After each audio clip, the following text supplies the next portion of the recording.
Good morning, PASW clients and staff, friends joining us. Welcome to Monday's class. Hope you guys had a nice, restful weekend, and I hope you're ready to get started with some good work I have cut out for us this week. So last Monday, we talked about Amadeus, right? We talked about Mozart, and I hope you guys thought about what your oboe is or in life. What's the thing that drives you, that makes life worth living? So I hope I did get some personal comments, so that was nice. But if you want to write them in the YouTube comments, that'd be great too. And you know what? If it's something that you need more time to think about, perhaps it takes a lifetime to think of what really it makes life worth living sometimes, or maybe it goes through different oboes. Anyway. So that was Mozart. So now we're going to go a few years later, a little bit move forward into Beethoven. Yes, it's inevitable that we would get to Beethoven. And so Beethoven's born in 1770. So he's alive for about 20 years while Mozart's alive. But there's no evidence that says that either of them met. I know, obviously, Beethoven was hugely influenced by Mozart and by Haydn and Bach, of course, other composers before him. But Beethoven's interesting. He's, again, I'm trying to bring light to some of these very dark stories and people's that had very dark lives. Not bring light to it, but not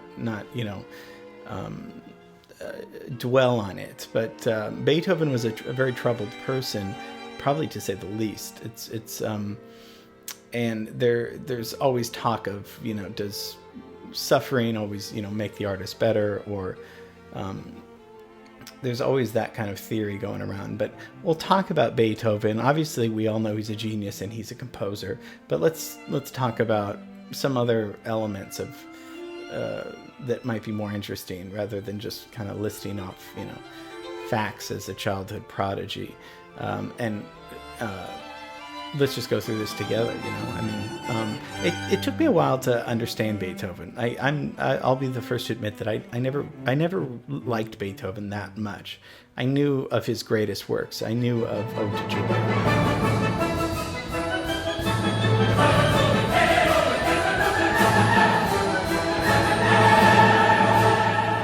and that's genius. I knew Moonlight Sonata.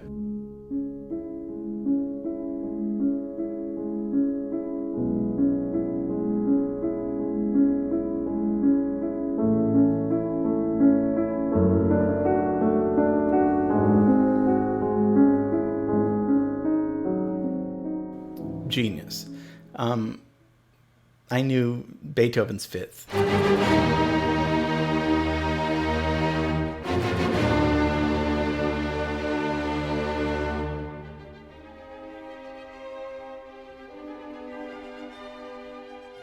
Genius. I knew Für Elise.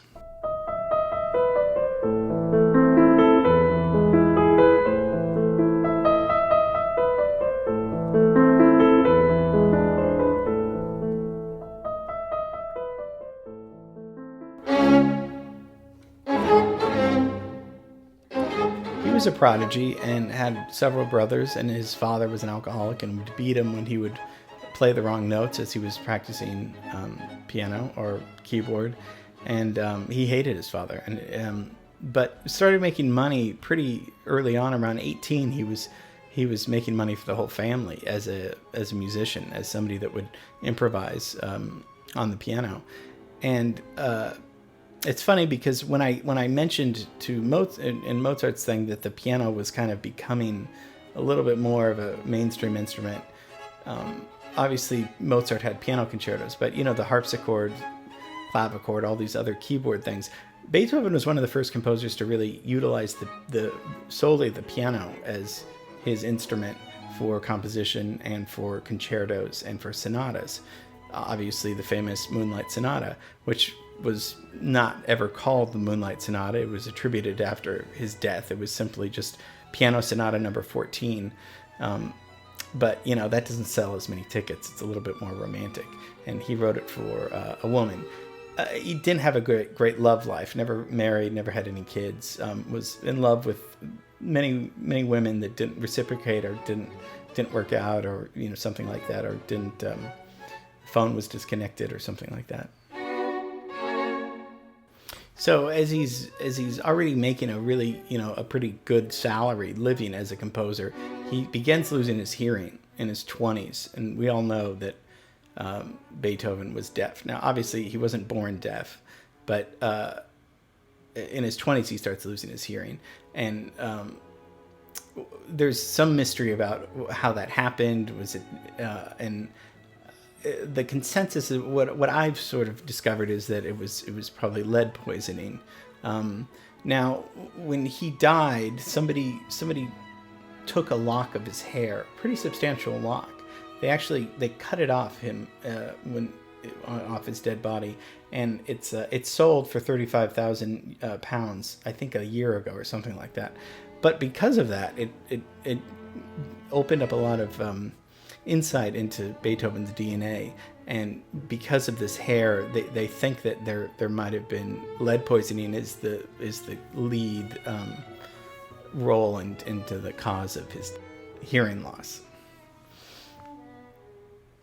So once Beethoven's 45, he's completely deaf. So this is the last 11 years of his life. So when you think of that, what's the irony of what God would give somebody? What's the most important thing for a composer? His ears, right? And to take that away is horrible. What's the worst that for a painter? His eyes, right? Not seeing something. Yet, because of Beethoven's training and brilliance, genius helps too, but because of his training and perfect pitch and all those years of writing, he could hear the music in his head. So he knew how it sounded. Now, that's not justification for, okay, well, that's just good.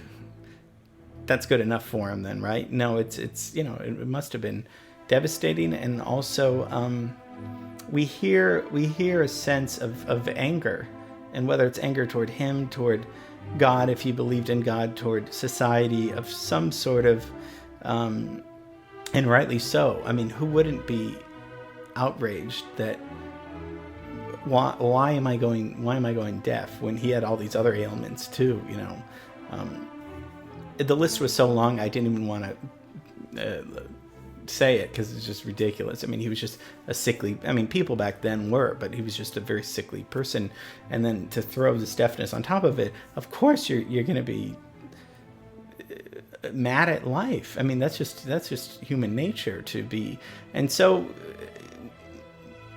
from his early piano sonatas and symphonies toward the end of his life, his pieces become darker. Now, darker doesn't always mean better, but I think if we look at some of the pieces from the beginning to the end, there's something more that we can uncover. So it was really the string quartets, particularly the late string quartets of Beethoven, that I fell in love with. That I started not understanding, but I was intrigued and wanting to learn more about him. And particularly when I came across his famous fugue, which was way too far out there, that his publisher said it cannot go into the string quartet as a movement. It's got to be separate. No one's gonna buy that. I mean, they must have thought he was crazy when he wrote this thing, and he was deaf, and so they probably thought these were all mistakes. It's considered one of the greatest pieces today, his great fugue. It's the great fugue, it's called.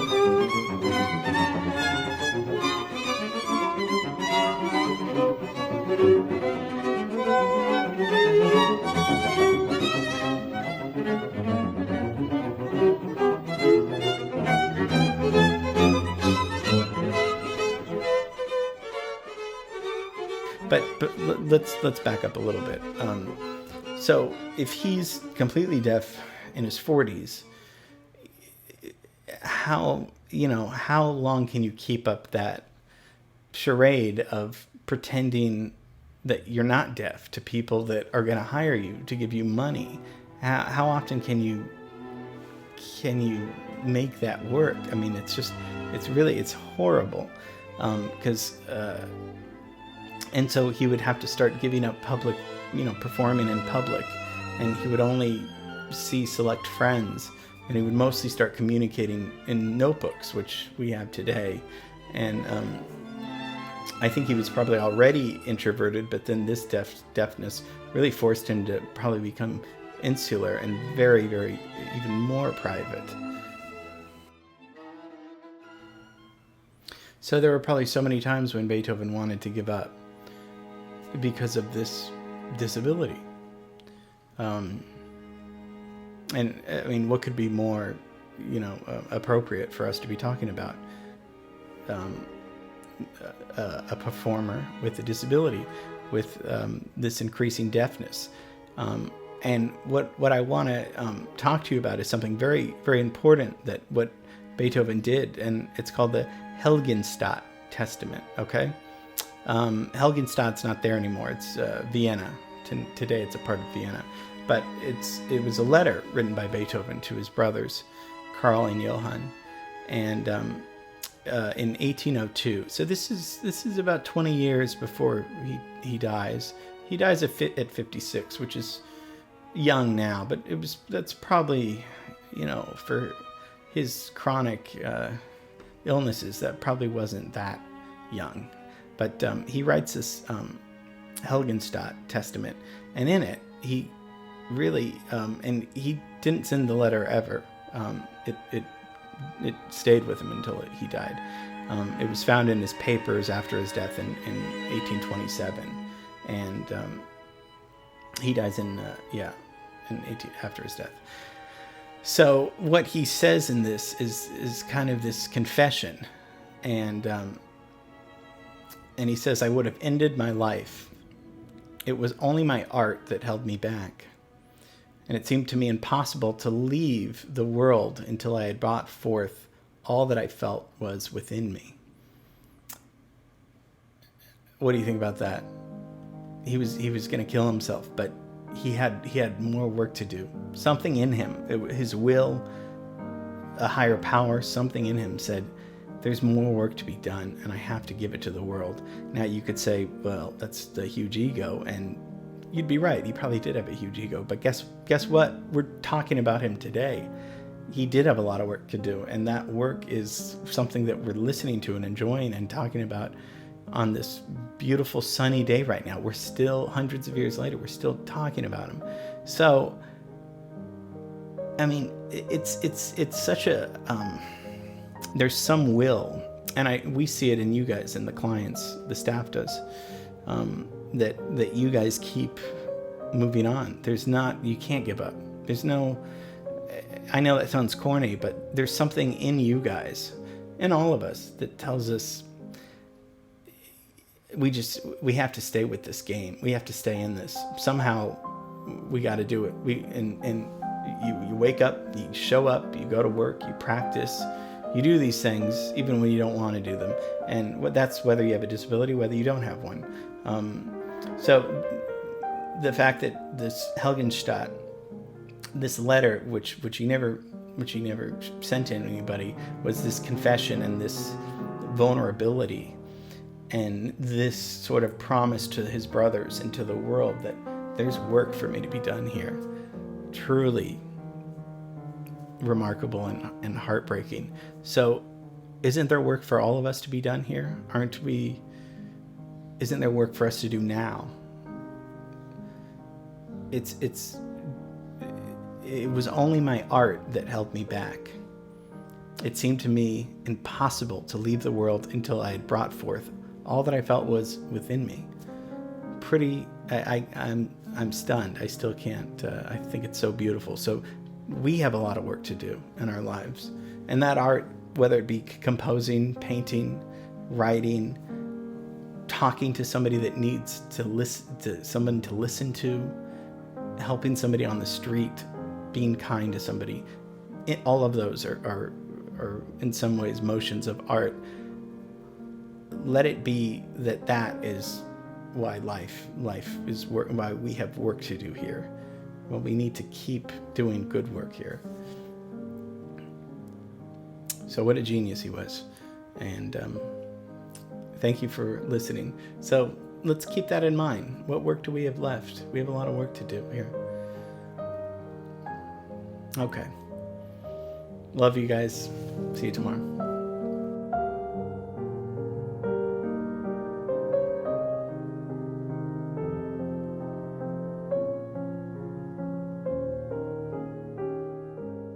Oh, I'm sorry, one more thing.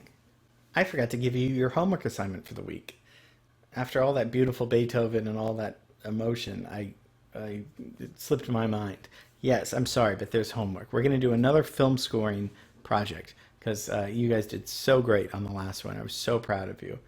Uh, I think this scene will be very, very fun. So I want you to do the same thing. Find a piece of music or create something original and put it to the scene. If you can just tell me on the link below the video, this video, or you can email it to me, whatever's best. And then if there's a particular section, just tell me, I want this to start at 3 minutes and 50 seconds or something like that. And I'd be happy to embed the audio and marry it to the picture for you because I think these are very fun, very cool to do. So take a look at this scene right now, and then we'll talk about it.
Oh!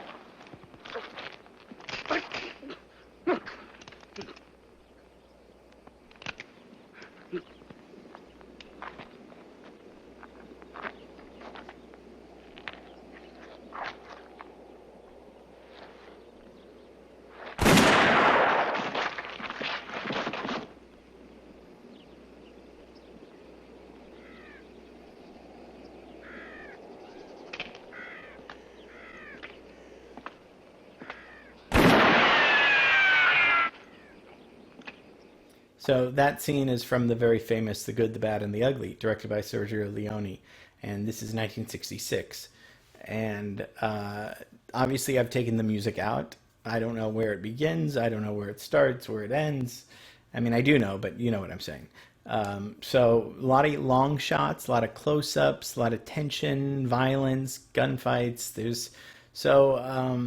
I want you guys to come up with something. It can be funny. It can be, you know, anything, but take it seriously. It's like with the saber dances of Cacciatorian. That was funny, but they could have been going to a circus in the desert. So yeah, so take it seriously, but there's no right or wrong answer. So come back and look at this. I'll see if I can upload just this. I'm sure I can to YouTube, just so you have reference of this. But this is obviously the movie stripped without the soundtrack. So I want you to put in the soundtrack for Friday, and so start today or this week, and send them to me by Thursday, the latest. and I'll put it up, and we'll see the results on Friday. Okay, all right. Good luck. Can't wait to see what you come up with. Bye.